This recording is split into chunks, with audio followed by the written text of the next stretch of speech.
Bonjour à tous et bienvenue à ce webinaire dédié aux matériothèques en Bourgogne-Franche-Comté.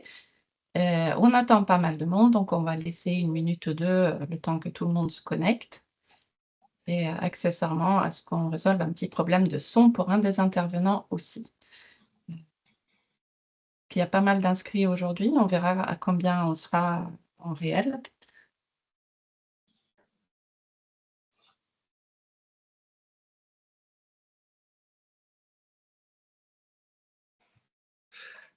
Déjà 43.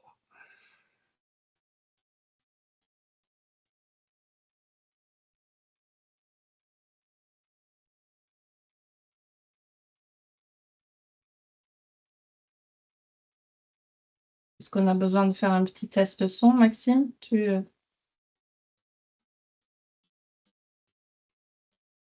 Non, ça marche pas.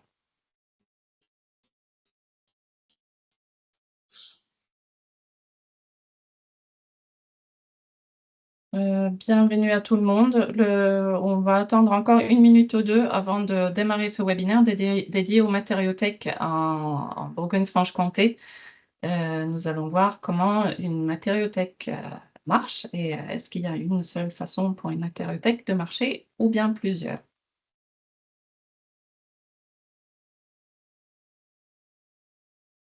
Je vois que le compteur de participants a pas mal augmenté, donc je vous propose de commencer pour honorer ceux d'entre vous qui étaient à l'heure. Donc encore bienvenue à ce webinaire dédié euh, aux matériothèques. C'est le deuxième webinaire dans un cycle de 3. Et cette fois-ci, on va consacrer le webinaire entièrement aux matériothèques. On vous propose un regard croisé entre les 3 matériothèques qui sont actuellement opérationnelles en Bourgogne-Franche-Comté. Et l'objectif, c'est de vous donner un aperçu de leur façon de travailler. C'est un nouveau métier, c'est des nouveaux acteurs qui expérimentent, qui apprennent, mais qui commencent aussi à se professionnaliser. Avant de donner la parole à nos intervenants, je me présente, je m'appelle Lina Bourgeois, je travaille au Pôle Énergie Bourgogne-Franche-Comté. C'est le centre de ressources régionales dédié aux bâtiments durables en Bourgogne-Franche-Comté. Donc, ce webinaire fait partie d'une animation territoriale en Bourgogne-Franche-Comté pour le bâtiment durable. Mais vous êtes nombreux de vous connecter depuis d'autres régions en France. C'est pas grave, je pense que le contenu vous intéressera tout autant. Donc, le pôle énergie, c'est un service dédié aux professionnels et acteurs du bâtiment. Et notre mission, c'est d'accompagner les professionnels du bâtiment dans le cadre de la transition énergétique et écologique. Vous n'êtes pas sans savoir qu'il faut changer ces pratiques professionnelles pour répondre aux enjeux du changement climatique.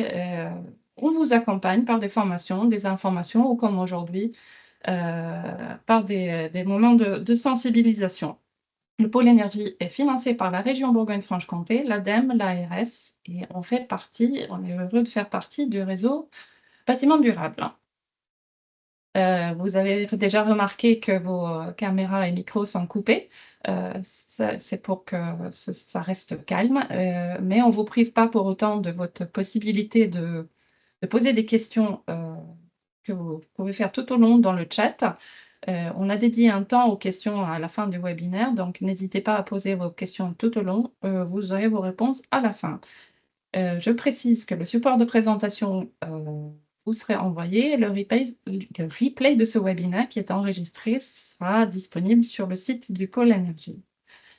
Donc, comme je vous ai dit, nos intervenants du jour sont les 3 premières matériothèques opérationnelles en Bourgogne-Franche-Comté. Je ne sais pas si vous voyez ma souris. Nous avons Alternatinov dans le Haut-Doubs, ELM dans la Haute-Saône, et puis les Valoris Bourguignons qui sont en Saône-et-Loire. C'est la création de ces matériothèques sur notre territoire fait partie d'une belle dynamique générale sur le réemploi dans la région. Il y a pas mal d'acteurs qui se mobilisent. Et pour preuve, ces 3 premières matériothèques qui ont déjà un petit temps d'activité derrière eux seront suivies par 4 autres au deuxième semestre 2024, encore 2 autres au premier semestre 2025 et puis finalement encore 3 autres au deuxième semestre 2025. Ça veut dire que d'ici 2025, il y aura une quinzaine de matériothèques opérationnelles en Bourgogne-Franche-Comté. Et il y a récemment un travail d'animation et de coordination de ces projets de matériothèques qui a été initié par le pôle énergie en concertation avec la région et l'ADEME. Et j'ai assez parlé. Je vais passer la parole maintenant à nos intervenants du jour. Je ne sais pas si Maxime, tu as retrouvé le son de ton micro ou pas. Est-ce qu'on essaye? Non, tu n'arrives pas à parler. Donc à ce moment-là, je vais ce que je te proposerais vraiment de peut-être de redémarrer ton ordinateur, Maxime, et d'essayer de te reconnecter complètement. Et en attendant, on va laisser, Geneviève et Emilien se présenter le temps que tu reviennes parmi nous. Donc, je propose de donner la parole pour commencer à Geneviève, qui figure en deuxième sur le slide. Donc, Geneviève Aymar, tu es directrice de la structure Les Valoristes Bourguignons, qui est située à Champforgueil, en Saône-et-Loire. Est-ce que tu peux prendre la parole pour présenter ta structure, s'il te plaît? Bonjour à tous. Donc, les Valoristes Bourguignons, nous sommes un chantier d'insertion. Nous accompagnons des personnes vers un retour à l'emploi. Nous avons actuellement 33 salariés avec une équipe de 7 permanents pour l'encadrement. Nous avons 2 activités support, donc le recyclage de déchets industriels, plastiques notamment, et ensuite la filière bâtiment avec 3 axes. La collecte de déchets sur les chantiers de constructeurs de maisons individuelles. Nous avons l'activité de dépose sélective, dépose soignée, curage, et ensuite la matériothèque où nous avons une surface d'environ 900 mètres carrés de stockage. Voilà. Très bien, merci beaucoup. On va passer la parole à Émilien, Émilien Langlois. Donc, tu es le fondateur de la structure ELM des constructions située à Navennes dans le 70. Est-ce que tu peux nous dire quelques mots sur la structure que tu représentes? Oui, bonjour à tous. Donc, c'est une structure associative, loi 1901, qui a été créée en juin 2021 par une poignée de fervents défenseurs de l'environnement. Alors, en fait, l'objectif principal, nous, c'est la déconstruction, donc la dépose sélective, donc comme Geneviève. Et afin de pouvoir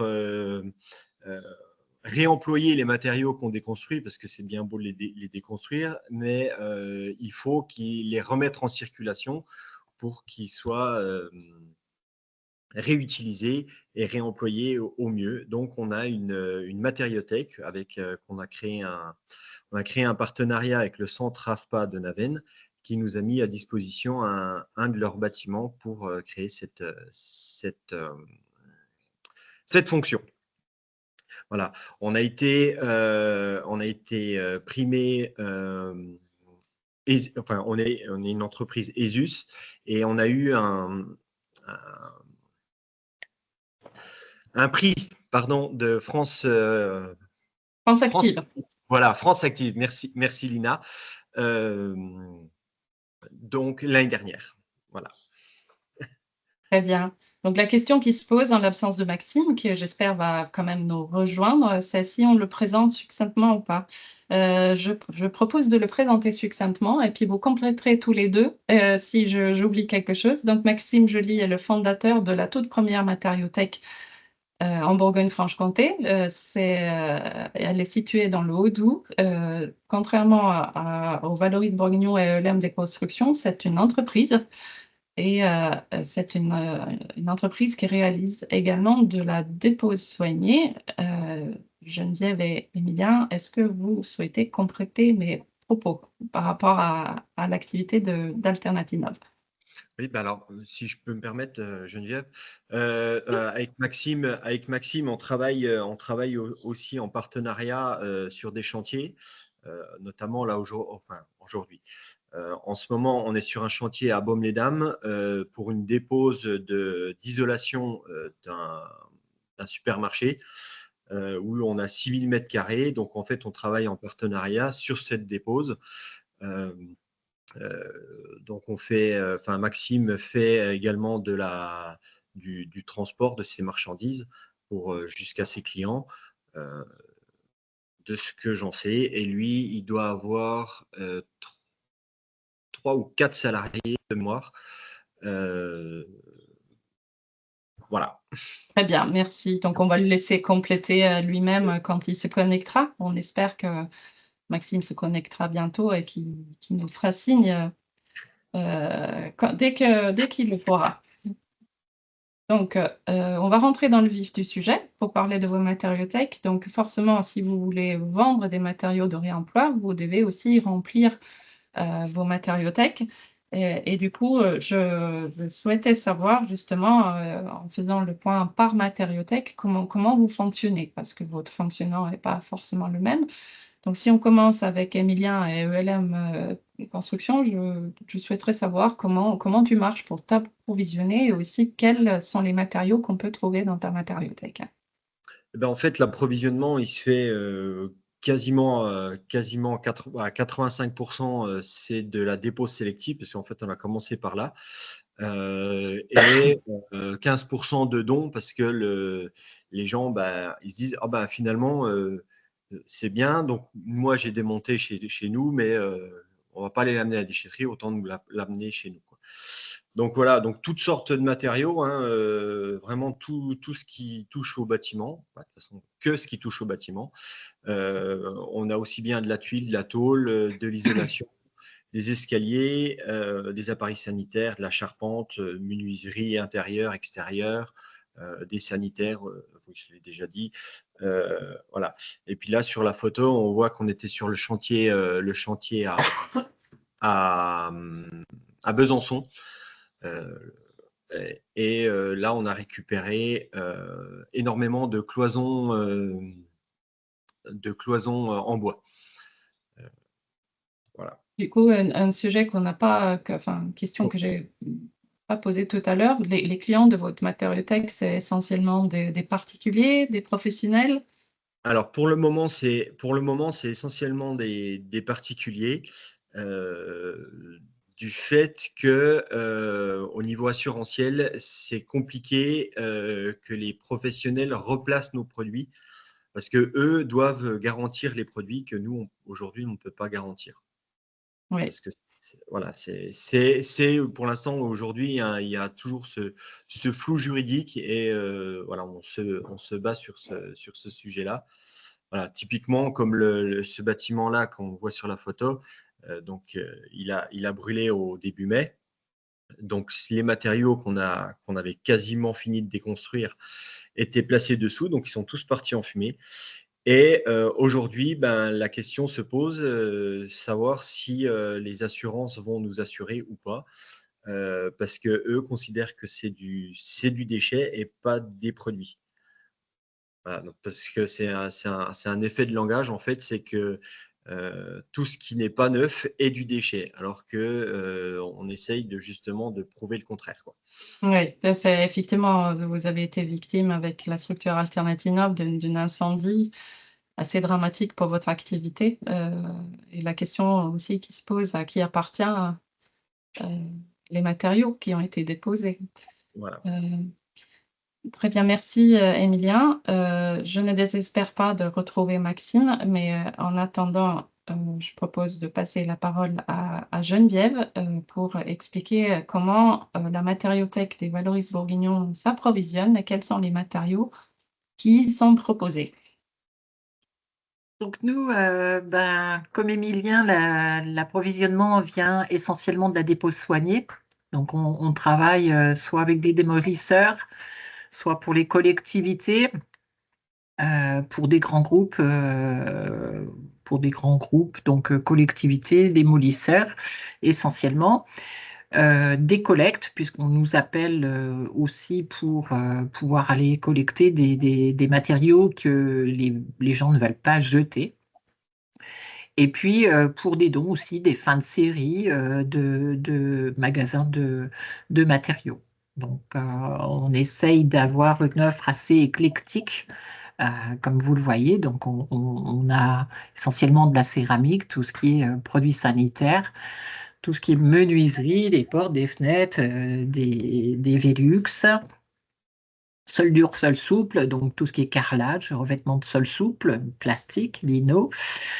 Petite quincaillerie, tout ce qui concerne les poignées de porte, les grooms, les barilets, des matériaux d'extérieur avec des pavés, du dallage extérieur, de la clôture, des luminaires relampés, puisque Maxime fait de la formation de relamping et il est venu former nos salariés.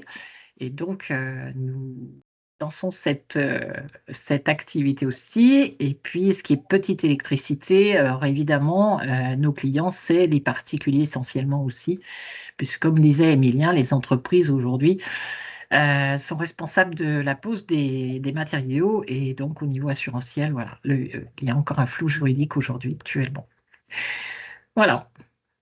On peut aussi compléter qu'il y a aussi, pour les professionnels, des fois, ils ont besoin de gros volumes. Des Voilà. fois, il y a aussi un réseau qui fait où les matériaux partent directement depuis le chantier, qui n'arrivent pas forcément en Exactement. matériothèque. Donc, C'est ça. il y a tout On un commence, commerce entre professionnels. voilà. À On commence à voir sujet-là. quelques artisans, mais pour des matériaux pour lesquels il n'y a aucun risque. Oui. Voilà, donc du coup, toujours pas de signe de notre troisième intervenant. Vous m'entendez pas là? Ah si, tu es là, Bonjour. Maxime. Bonjour, Maxime. Super, tu as réussi à te connecter. Oui. En tout cas, moi, je ne te vois pas. Peut-être que... est-ce que les autres, vous voyez Maxime? Oui, moi je le vois. Parfait. Donc, c'est juste moi. Donc, du coup, on va te laisser rattraper la présentation. Donc, tu as déjà été présenté, Maxime, que ta matériothèque a déjà été présentée par moi et par tes collègues. Donc, si tu veux bien nous parler de comment ta matériothèque fonctionne en termes d'approvisionnement et quels sont les matériaux que tu y proposes. Oui, bonjour à toutes et tous. Désolé du petit problème technique. Effectivement, en termes d'approvisionnement, on a une grande majorité de nos produits qui viennent de la dépose soignée.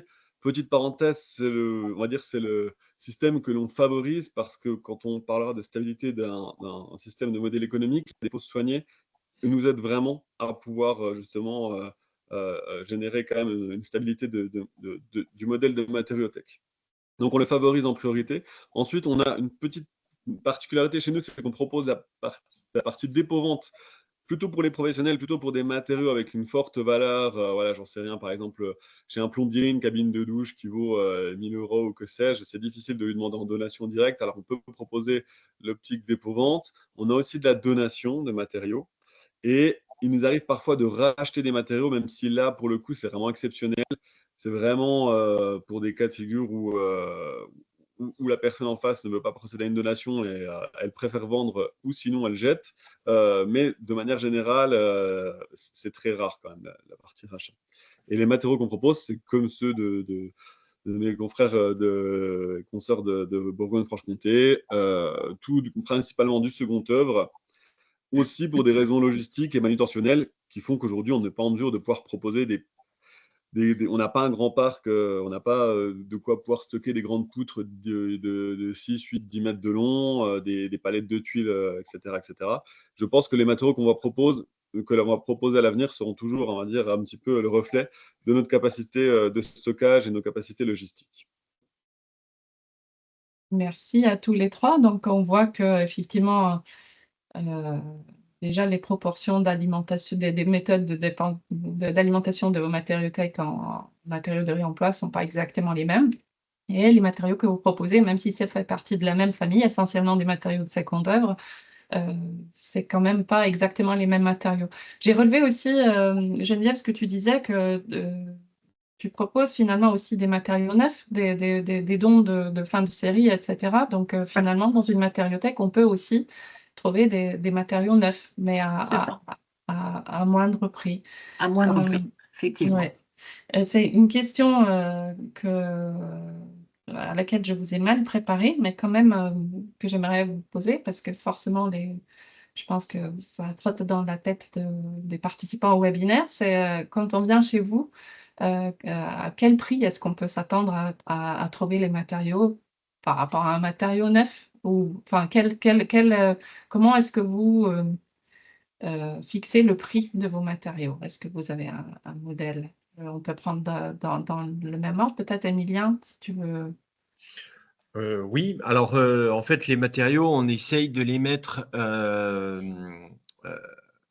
en règle générale, on essaye que ça soit vraiment des prix solidaires, à 20, 30 ou 40% du prix du neuf. Tout dépend de l'état proprement dit du matériau.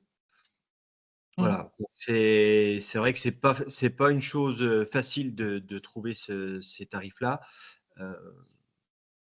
Et Geneviève, est-ce que tu confirmes? C'est à peu près le même Alors, modèle? nous, on a établi une grille quand on a ouvert la matériothèque et on est parti sur ce qui est les dons, les matériaux neufs, on fait 70% du prix neuf, de la valeur neuve. Sur les matériaux de déconstruction comme Emilien, ben, en fait, c'est établi en fonction de l'état. Si on a un matériau qui n'est pas, si je prends l'exemple d'un WC par exemple, qui n'est pas poqué, pas fondu, qui est vraiment une fois propre, une fois nettoyé, en très bon état, ça sera 50%. Et après, ça peut être dégressif jusqu'à 30% en fonction de l'état des matériaux. Voilà. D'accord. Et Maxime, tu es dans la même logique ou... Oui, oui, je rejoins également effectivement mes collègues là-dessus.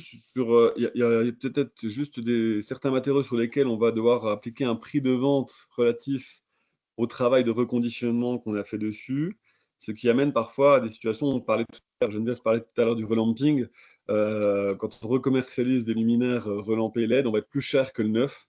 Donc là, c'est plus pour de l'achat, on va dire, solidaire, mais dans l'autre sens, hein, où les gens ont envie d'encourager la démarche et sont conscients du fait que parfois réparer, ça coûte plus cher que le neuf dans notre système économique actuel. encourager la démarche ou alors avoir une démarche vertueuse eux-mêmes. C'est d'avoir des matériaux Ouais. à faible impact carbone dans leur projet. Alors justement, si on se positionne en tant que client et qui veut s'adresser à vos matériothèques, par exemple, si on est architecte, bureau d'études, maître d'ouvrage, ou même un artisan, comment est-ce qu'ils peuvent se prendre pour connaître le stock disponible et les caractéristiques des matériaux proposés? Donc, du coup, je vais proposer à Geneviève de commencer. Donc Réponse. oui, nous pour l'instant, on est par téléphone, essentiellement en se rendant plus sur place. Notre matériothèque est ouverte du lundi au jeudi de 9h à 17h pour l'instant. Nous cherchons des bénévoles pour les fins de semaine, puisque nos salariés ont effectué les 35 heures. Et donc voilà, ça reste compliqué aussi pour une ouverture du lundi au samedi. Et puis aussi par inscription de mailing, parce que bien souvent nos clients, quand ils viennent une première fois, ils reviennent une seconde fois. Et donc on a établi un système de mailing d'information des arrivages pour tous nos clients. Donc il suffit de nous appeler, on prend l'adresse mail et on envoie les stocks. D'accord, donc tous ceux qui s'approvisionnent régulièrement peuvent être informés Exactement, oui. Ok, très bien. Je passe la parole à Emilien. Même question. Comment on fait pour connaître votre stock disponible et aussi quelles sont les caractéristiques des matériaux proposés qu'on peut avoir à disposition? Donc en fait, la matériothèque à Naven est ouverte aujourd'hui que sur rendez-vous. Parce que comme Geneviève pour les fins de semaine, sauf que nous, c'est toute la semaine, parce que c'est que des bénévoles. Ils sont déjà sur les chantiers, donc ils ont du mal à être partout à la fois. Sur Le Bon Coin, les réseaux sociaux, on met parfois quelques annonces. Ça, c'est en attendant d'avoir une plateforme régionale qu'on attend avec impatience. Puis pour les caractéristiques, en fait, c'est les caractéristiques classiques, j'ai envie de dire, hein, c'est les poids, les dimensions, les volumes et l'origine, parce que l'origine, c'est important de savoir d'où vient le produit, ça donne une petite histoire au matériau qui peut avoir son charme, surtout pour les particuliers. Oui, et puis il y a aussi des exigences de traçabilité assez importantes, et bien souvent, les clients qui se lancent, en tout cas professionnels qui se lancent dans ce type de démarche, ont bien envie de quantifier leur démarche à la fin pour savoir le gain en carbone, etc. Euh, Même punition pour Maxime. Comment, chez Alternatinov, on peut connaître le stock disponible et quelles caractéristiques des matériaux est-ce que tu portes à connaissance? Oui, eh ben, on est un petit peu sur les mêmes process que les autres, hein. Nous, il faut reconnaître que c'est le point sur lequel, la personne qui veut se fournir chez nous, elle doit quand même être motivée, hein, parce que ça sort du cadre un petit peu, traditionnel où on peut, commander en ligne, ajouter à son panier et cetera et se faire livrer. Non, non, chez nous, c'est encore des gros points à améliorer. On fonctionne via Le Bon Coin, qui reste quand même la plateforme principale qui génère le plus de trafic, en ligne. On va aussi faire des publications régulières sur les réseaux sociaux, notamment Facebook pour le grand public. Et puis, bah, effectivement, il y a des appels téléphoniques pour une prise de rendez-vous. Et effectivement, Emilien tout à l'heure l'a évoqué, on travaille actuellement sur un projet de plateforme régionale qui regrouperait toutes les matériauthèques, avec pour but d'avoir un seul outil principal sur lequel on peut gérer nos stocks, gérer nos flux, gérer nos tonnages pour les éco-organismes, gérer nos paniers clients, gérer nos transports, livraisons, etc. Donc l'idée, c'est d'avoir un système qui nous permette d'éviter un petit peu les doubles, triples, quadruples saisies entre les tableurs Excel, les sites vitrines et les comptes du Bon Coin, etc., etc. Et puis effectivement, au niveau des caractéristiques des matériaux proposés, on a indiqué toutes les caractéristiques techniques qui vont intéresser les professions du bâtiment, mais également les filières de déchets et tout ce qui pourrait éventuellement indiquer les impacts effectivement d'origine logistique, etc., etc. Et donc voilà, voilà, voilà. Juste une question sur le Bon Coin, vous l'avez mentionné tous les trois, je pense, ou au moins deux. Si jamais on veut savoir ce que vend Alternatinov ou bien ELM, on peut faire une recherche sur vos structures et savoir, pas faire une recherche par matériau, mais de dire que vend Alternatinov sur le Bon Coin. Ça peut marcher comme ça. Tout à fait. Oui, ok, très bien. Alors, vous l'avez évoqué, je pense que c'était Maxime qui l'a évoqué, que quand on a déposé soigneusement un matériau, même si on est très soigneux quand on le dépose, bah, eh bien, on ne peut pas toujours le vendre en l'état. Et quelquefois, il faut le reconditionner un peu pour pouvoir prétendre à le vendre ou à le céder. Et, heu et puis, une deuxième question qui s'ajoute à ça, quelles sont les garanties pour un client qui vient acheter les matériaux chez vous? Donc, cette fois-ci, je vais proposer à Maxime heu, de commencer. Donc du coup, tu sais déjà toi qui avais parlé un petit peu de reconditionnement, donc je te Oui. propose d'élaborer. Tout à fait. Donc effectivement, en termes de reconditionnement, on a plusieurs sujets sur lesquels on essaye d'aller. Enfin, il y en a certains qui sont plus aboutis que d'autres. Il y aurait en fait, il y aurait vraiment autant de reconditionnement possible qu'il y a de corps de métier, voire qu'il y a de matériaux dans le bâtiment. Donc ça fait beaucoup, beaucoup de petits process, de recherche et développement, qui sont très passionnantes, et sur lesquels on essaie de se pencher.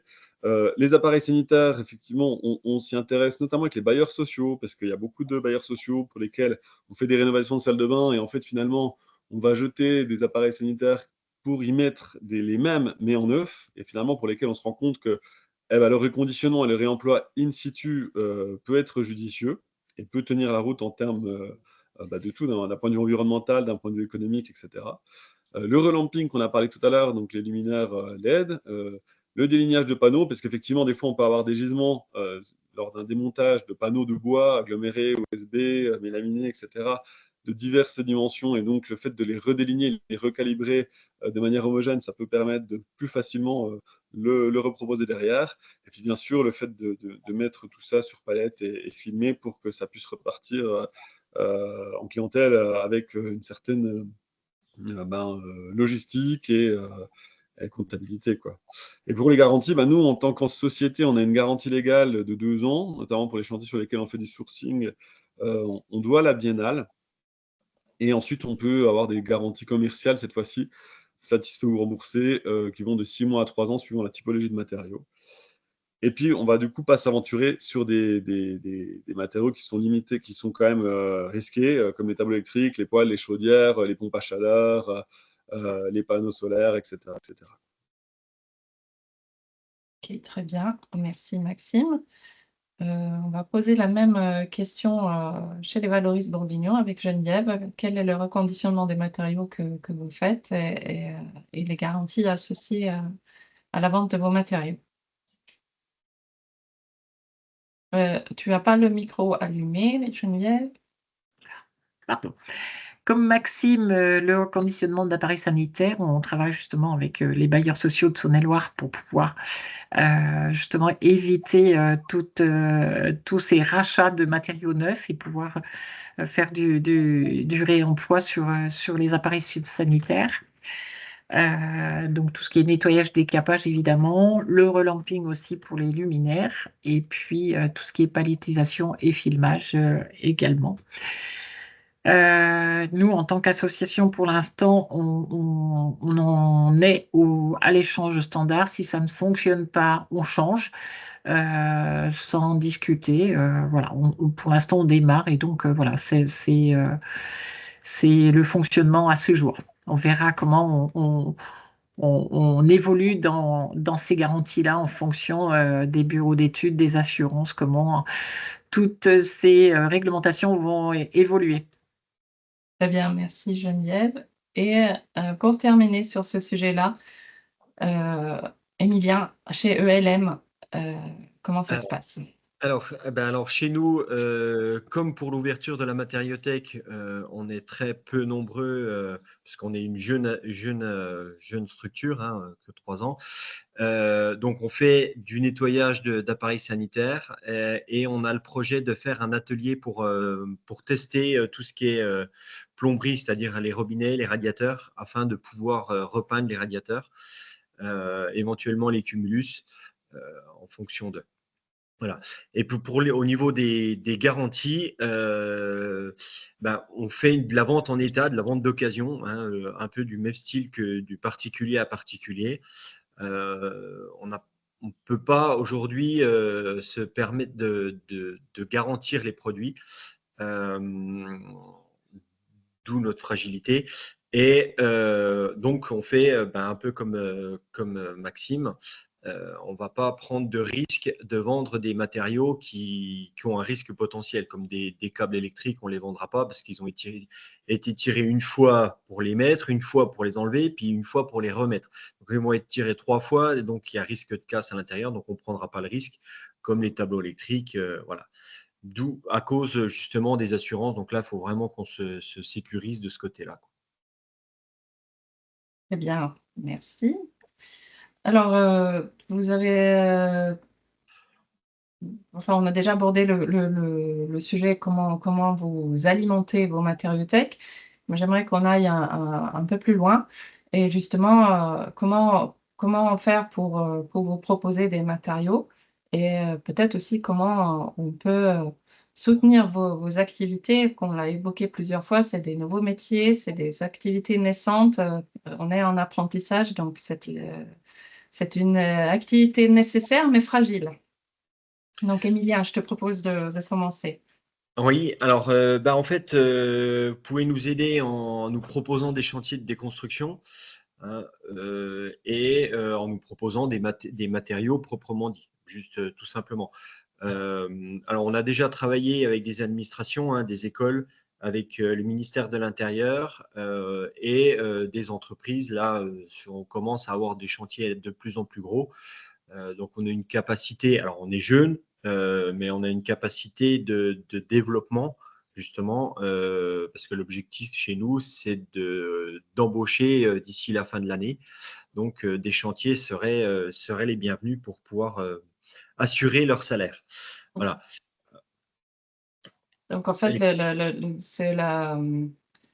l'idée, c'est de réaliser vous-même de la dépose qui viendra alimenter votre propre matériothèque. Voilà, c'est ça. C'est ça. Et puis, bien sûr, favoriser le réemploi des des matériaux en donnant, déjà en parlant tout autour de vous. Ouais. Alors, Maxime, même question. Comment est-ce qu'on peut enrichir ta matériothèque et de quelle aide aurais-tu besoin pour développer ton activité?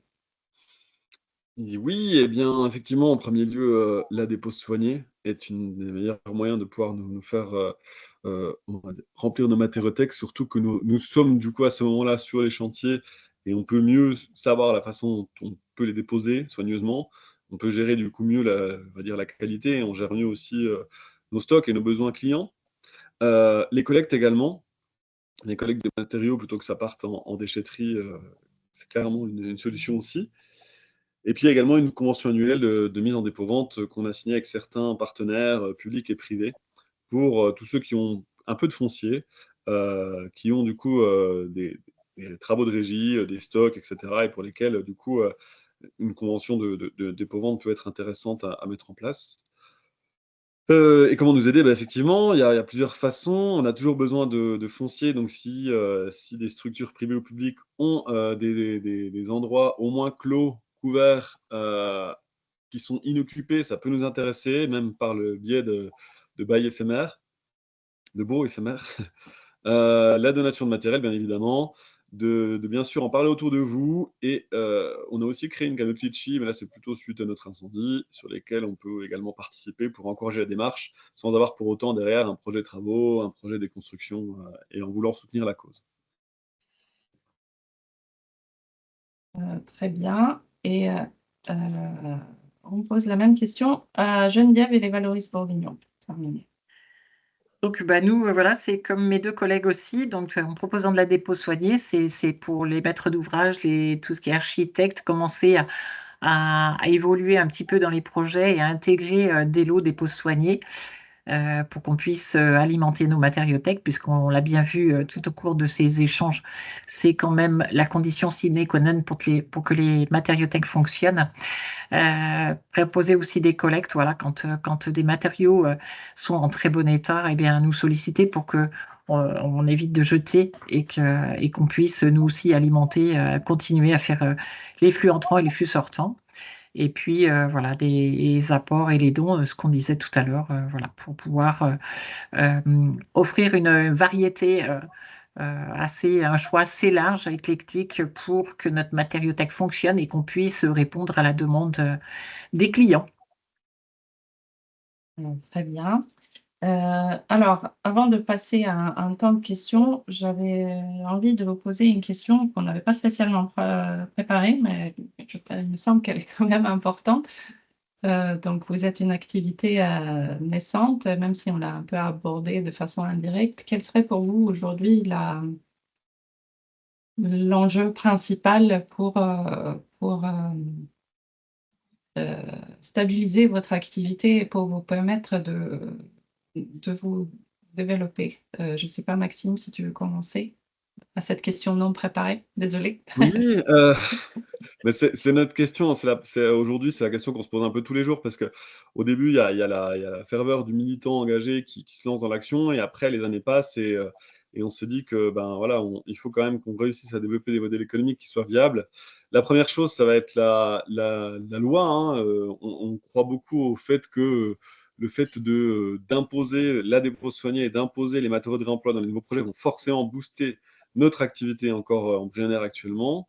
La deuxième, ça peut être la subvention. La région, là, maintenant, vient de débloquer des aides et subventions pour soutenir les actions de dépôt soigné sur les chantiers en Bourgogne-Franche-Comté. Donc ça, c'est pareil, ça va être forcément, du coup, un super boost pour notre activité.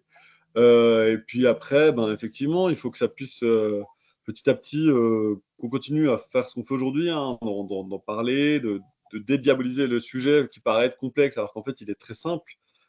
Simplement, il faut qu'on puisse se donner les moyens et puis d'accepter aussi que ben, c'est peut-être pas toujours économique, hein, c'est peut-être pas toujours rentable, mais que la situation actuelle environnementale dans laquelle on est, c'est peut-être parce que on a toujours adopté une vision court-termiste des choses. Peut-être à nous de prendre des lunettes un peu plus de long terme et de se dire que c'est peut-être important de se bouger dès maintenant. Merci Maxime. Geneviève, est-ce que tu souhaites compléter les propos de Maxime? Je pense qu'il a déjà bien résumé. C'est sûr qu'il faut changer les mentalités, continuer de sensibiliser, d'informer, et puis que chacun prenne conscience que c'est réalisable sur des petits projets au départ, sur du réemploi des petits projets au départ, et qu'ensuite, eh ben, d'ici quelques années, on pourra faire sur du long terme du réemploi sur des projets un peu plus gros, un peu plus importants. Et voilà, et c'est ce que vient de dire Maxime, c'est voir sur du long terme. Emilia, est-ce que tu trouves quelque chose pour enrichir ces propos? Oui, en fait, j'aime à dire que, en fait, on est trois structures un peu comme le petit oiseau qui essaye d'éteindre le feu. Et on essaye de ramener tous les autres pour arriver à éteindre ce feu. Oui, et ben, vous le faites bien. Merci. Ce que je vous propose, c'est qu'on passe aux questions. Donc, vous pouvez continuer à poser vos questions. Donc, je vais tout simplement les prendre dans l'ordre, comme ça, c'est le plus simple. Il y a quelqu'un qui nous fait remarquer que la future matériothèque en cours de construction par le CITEVOM dans le 70 ne figure pas sur la carte des matériothèques. Et effectivement, elle n'y est pas, mais c'est pas par oubli, c'est simplement la carte n'est pas exhaustive. Et que pour l'instant, comme le chantier est en cours, ils n'y figuraient pas. Mais on les a bien en tête, on sait qu'ils vont arriver, on compte bien les associer dans l'animation régionale. Alors, après, il y a une question à laquelle vous pourrez peut-être répondre tous les trois. Quel est le taux des ventes réalisées via Le Bon Coin? Donc, du coup, je n'ai pas souvenir si les valoristes On commence par Emilien. Non, pas. Non, nous ne Emilien, sommes pas sur le bon coin. tu vends pas sur Le Bon Coin, Non. Emilien? Non. Non, Geneviève, non, mais Emilien? Oui, alors on vend sur Le Bon Coin. Alors on met pas trop d'annonces. Pour l'instant, on va dire qu'on est à 50-50. Parce que 50 de bouche à oreille et 50-50 Donc, du c'est quand Bon même Coin. 50% des ventes qui passent actuellement par Le Bon Oui. Coin. Ben, en fait, aujourd'hui, on n'a pas énormément de ventes du fait qu'on n'a pas fait de grosses, enfin, on commence à faire des grosses déposes. Donc, en fait, ça reste que des petits objets.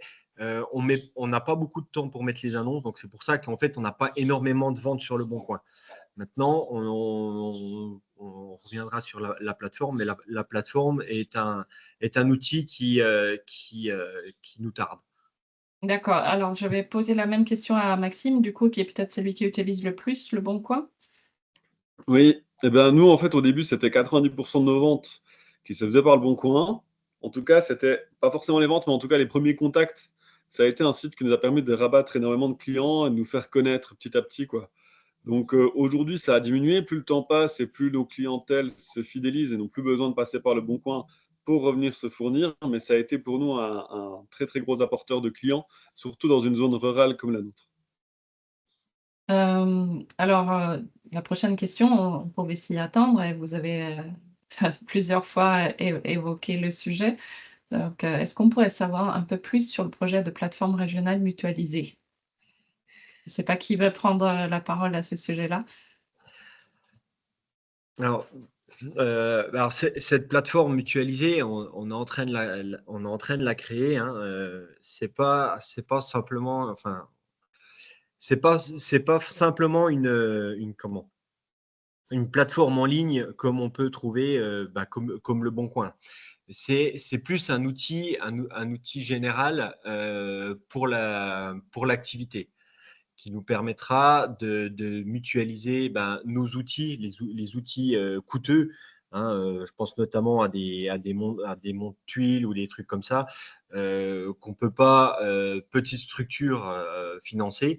Donc, le fait de les financer à plusieurs permettra de… Donc, cette plateforme-là, il y aura toute une partie clientèle comme Le Bon Coin, mais il y aura toute une partie derrière mutualisation pour justement renforcer nos structures. Donc, on verra si ça a répondu. Est-ce que tu veux compléter, Maxime, éventuellement, ou c'est...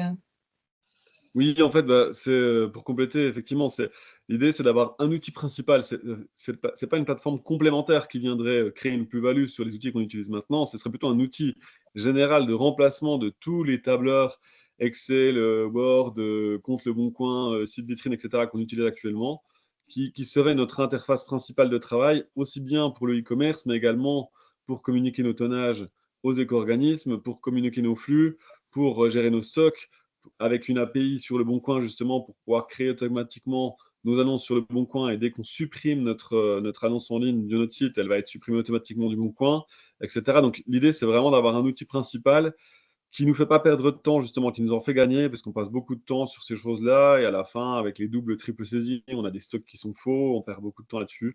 Et voilà, mais effectivement, c'est plus qu'un site de e-commerce, même si le e-commerce en fait partie. Et aussi, ça peut apporter effectivement à nos clients un catalogue de matériaux présents dans toute la région.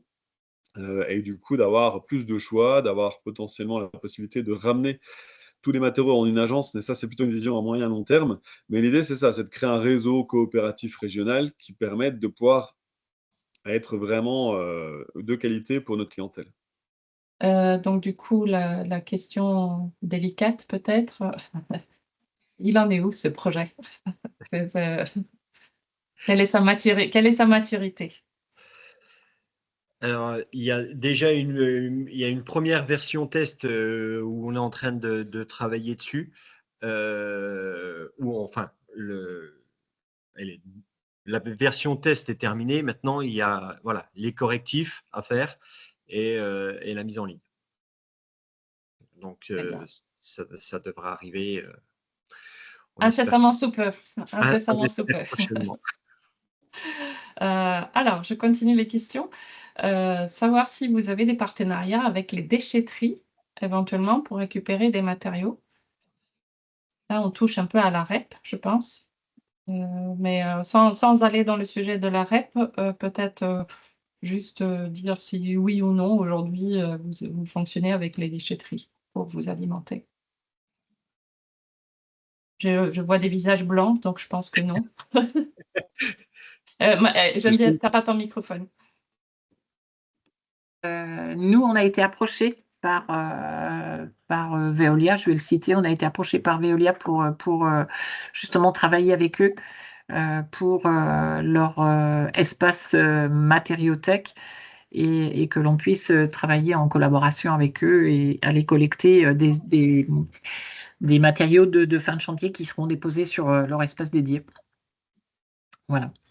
Et pour compléter, si je peux me permettre, nous, de notre côté, du côté du Haut-Doubs, on a un syndicat de prévention et valorisation des déchets qui s'appelle Préval, qui est un super partenaire pour nous, et pour lequel on devrait, normalement, si tout va bien, commencer à expérimenter ce sujet-là de collecte en déchetterie avec la REP PNCB à l'automne ou l'hiver, quoi, en gros, via un incubateur de matériothèque. Et donc Préval qui fait partie des matériothèques Ouais, susceptibles à ouvrir leurs portes d'ici fin 2025. tout à fait. Alors, on Ah, va rentrer un peu plus dans votre activité avec une question sur le rayon d'intervention de chacun de vos structures. Donc, sur le rayon d'intervention, je suppose qu'on parle plutôt de la dépose soignée, jusqu'où chacun d'entre vous vous déplacez. Si je commence par Geneviève.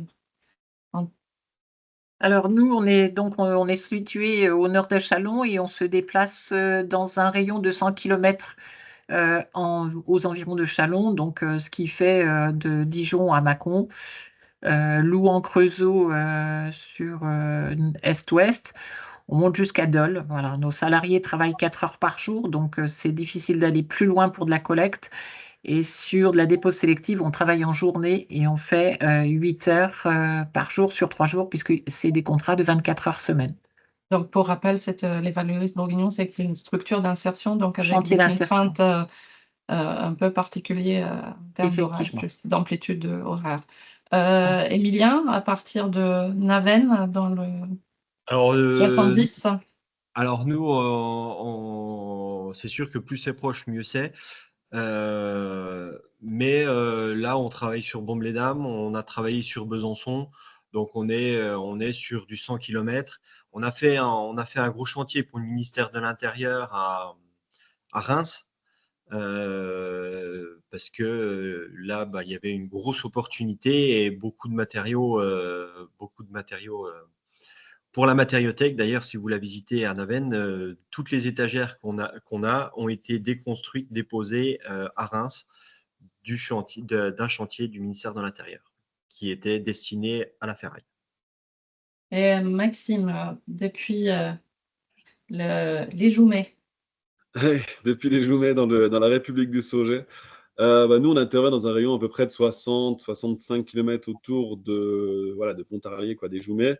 Donc, ce qui fait à peu près le Jura, le Doubs, potentiellement côté Montbéliard un petit peu, mais voilà. Et puis, on est content parce qu'on intervient régulièrement avec ELM dans le Doubs, justement, les chantiers de Besançon, de Baume-les-Dames, on le fait en partenariat avec ELM des constructions. Parce que justement, on est des petites structures et le fait de répondre à plusieurs, ça nous permet de mieux assurer les chantiers de gros volume et de grosses dimensions et on apprend beaucoup les uns les autres. Donc, voilà, on est vraiment content d'avoir ce maillage territorial qui est en train de s'instaurer et on espère qu'on va pouvoir continuer justement dans un format coopératif de ce type-là. et donc du coup, ce que je retiens, c'est globalement, hein, si on simplifie, à peu près 100 km autour de vos sites et plus le chantier est gros, plus vous êtes prêts à aller loin. C'est à peu près ça, parce que faut que ça vaille le coup pour se déplacer. Alors, donc du coup, encore des questions sur la dépose soignée. Comment faire pour vous en proposer une? Vous pouvez intervenir sous quel délai?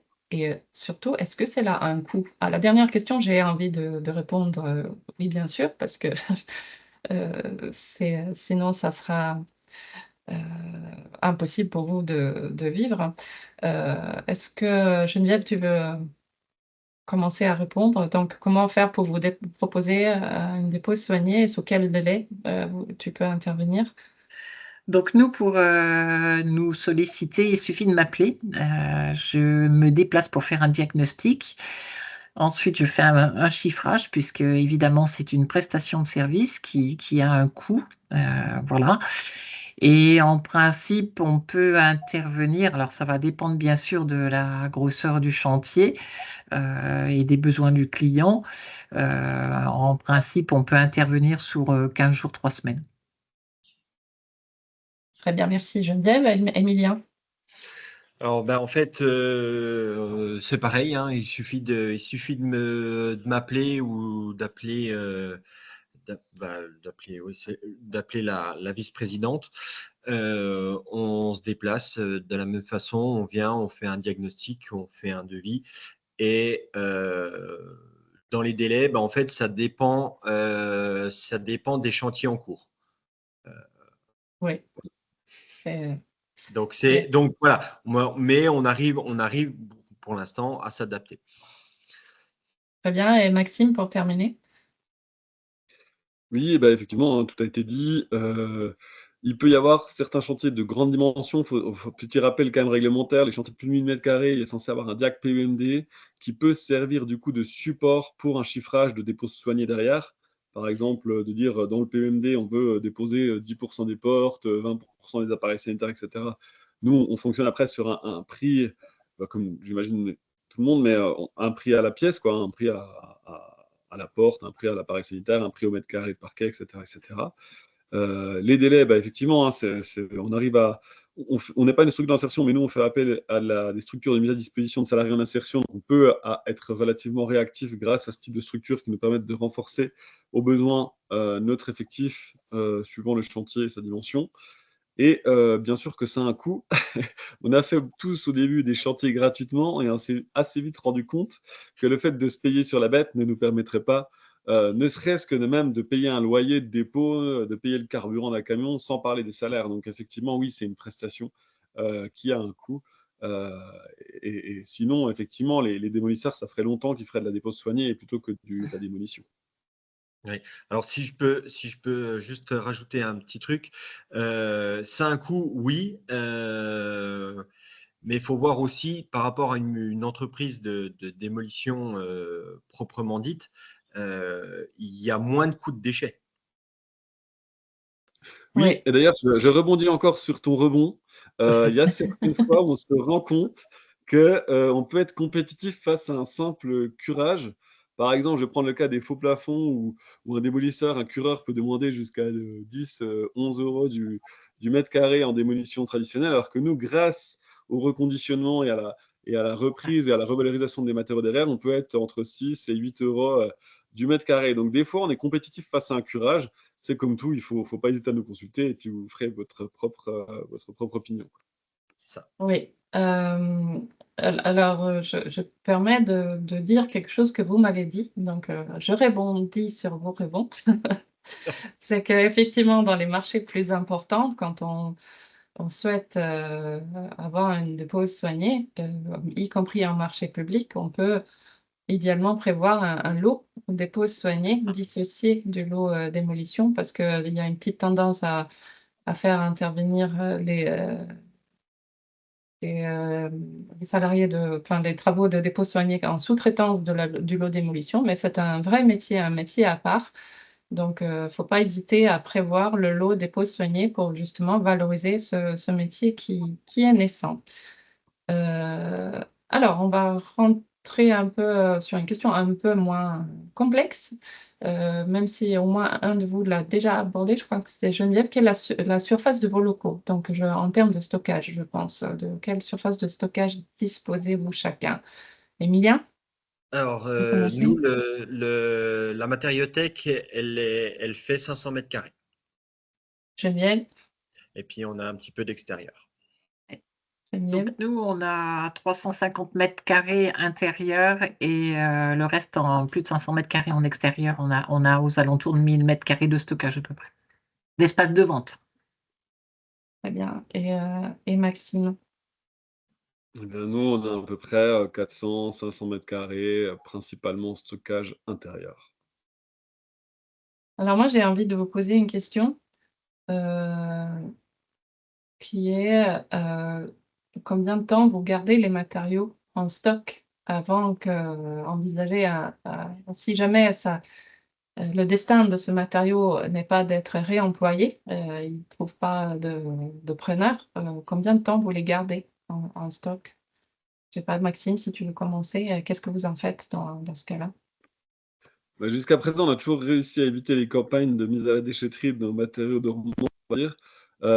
C'est un vrai sujet parce que, on a certains matériaux là qu'on a en stock déjà depuis 3, 4, voire 5 ans certains. Ça dort, ça prend la poussière et cetera, donc je pense qu'il faudrait qu'on se donne les moyens de faire une grande braderie avec des ventes et donations, voilà, un samedi ou quoi pour faire un peu de jour et puis de faire un peu de place. Mais c'est vrai que c'est un vrai sujet. Il y a certains chantiers pour lesquels, on va mettre en place des contrats de dépôt-vente, à la suite de la dépose soignée. On va être sur du 3 à 6 mois, pour le fait de stocker les matériaux pour le compte, du maître d'ouvrage. Et effectivement, au-delà de ça, ça commence à être un stock qui dort et qui nous rend pas service. Emilien, tu confirmes? Tu es sur la même Oui, logique? je confirme. Et voilà, c'est sûr que plus de temps le matériau passe, déjà moins ça devient un musée. Et du coup, les clients qui passent se disent, bah, en fait, c'est toujours la même chose. Et du coup, ont tendance à moins revenir. Donc, il faut faire un roulement parce que sinon, ça ne marche pas. Donc, en fait, les déchets, enfin, on ne les met pas en déchets. On finit par baisser les prix jusqu'à les donner. Et Geneviève, tu confirmes? Oui, oui, effectivement, l'idée, c'est de ne pas garder trop longtemps. Nous, on essaye d'organiser des ventes flash, avec du déstockage. Voilà, c'est des choses qu'on va mettre en place en juillet, là. Et puis, voilà, où on casse vraiment les prix et puis pourquoi pas donner parce que, oui, on ne peut pas se permettre de garder, ad vitam aeternam des matériaux qui n'auront plus lieu d'être, sur notre matériothèque et qui pourraient donner aussi une mauvaise image, comme disait Emilien, de voilà, ça se vend pas et voilà. Il n'y a Mmh. pas de rotation, sur les matériaux. Alors on a quelques questions qui, je dirais, dépassent le sujet de ce webinaire et elles sont très intéressantes, donc je vais les prendre qu'en partie. Est-ce que vous êtes déjà intervenu sur des projets de taille plus conséquente, par exemple en marché public, mais pas que, hein, mais je pense que vous l'aviez abordé et je pense que j'en connais notamment un à Besançon où où ELM et Alternativa, vous êtes intervenus ensemble justement? Ouais. Est-ce que vous voulez en dire 2 mots? Je te laisse aller, Maxime. Oui, bah, effectivement, c'est un projet qu'on a fait avec Emilien. On a même également invité des confrères de Lyon à venir participer au projet Made in Past, en l'occurrence. Ouais, c'était quand même un gros projet, hein. Il y avait quand même 1600 mètres carrés de plateau de bureaux, Saturbois, un chantier qui devait se gérer en 8 semaines. Après, dans les autres gros projets qu'on a pu faire, il y a aussi l'ancien bricomarché des Fins qu'on a fait en 3 semaines avec un total de 1200 mètres carrés de surface de vente déconstruit et plus de 100 tonnes de déchets évités. Actuellement, on est sur un projet de 6000 mètres carrés de toiture à Baume-les-Dames. On sait faire des gros chantiers, encore une fois, mais tout en étant justement dans une recherche de coopérative pour affronter ce type de gros chantiers ensemble. Nous, ça ne nous gêne pas de dire on fait de la sous-traitance ou de la co-traitance avec les confrères et les copains, etc. Parce que on n'est de toute façon pas armé pour faire face à ce type de projet. Et oui, ça a été aussi bien des marchés publics, comme le cas du chantier Thémis à Besançon, comme ça peut être des chantiers privés, comme les cas où on est sous-traitant d'une entreprise qui a dans son lot la partie dépose ou curage, quoi. Alors j'ai eu une coupure, j'espère que vous m'entendez toujours. Oui. Geneviève, tu souhaites compléter, sur, les gros Oui, donc chantiers? oui, nous, sur la Saône-et-Loire, on a déjà réalisé des chantiers de 2000 mètres carrés sur du locatif, avec un appel à projet qui avait été lancé où on a curé 2 fois 30 logements. Là, on termine un chantier aujourd'hui de 3000 mètres carrés. On a une équipe de 12 personnes. Donc oui, les gros chantiers, on sait faire aussi. Mmh. Et une Et on fait question de directe. la sous-traitance aussi, pardon. On fait de la sous-traitance, voilà, pour les démolisseurs sur du gros chantier. Très bien. Et une question directe pour ELM. Est-ce que, tu envisages, Émilien, de salarier les personnes, ou rester sur du bénévolat? Il me semble que tu avais dit que tu Oui, voulais oui. justement, Oui, d'où la nécessité de faire payer la dépose soignée. c'est ça, c'est ça. L'objectif, il est vraiment là, c'est d'embaucher une, voire deux personnes cette année et voir la suite plus tard. Voilà. Donc pour ça, on compte sur la région pour le petit coup de pouce. Alors, je regarde dans les questions. Heu, alors c'est peut-être intéressant comme question, après, je regarde l'heure, parce qu'on s'approche de la fin de notre webinaire. Dans chacune de vos matériothèques, quel est le type de matériaux qui sont le plus, prisés? Et au contraire, quels sont le type de matériaux qui partent, moins vite? Ça peut être intéressant de voir si ça se confirme dans les 3 structures. Geneviève, si tu veux commencer.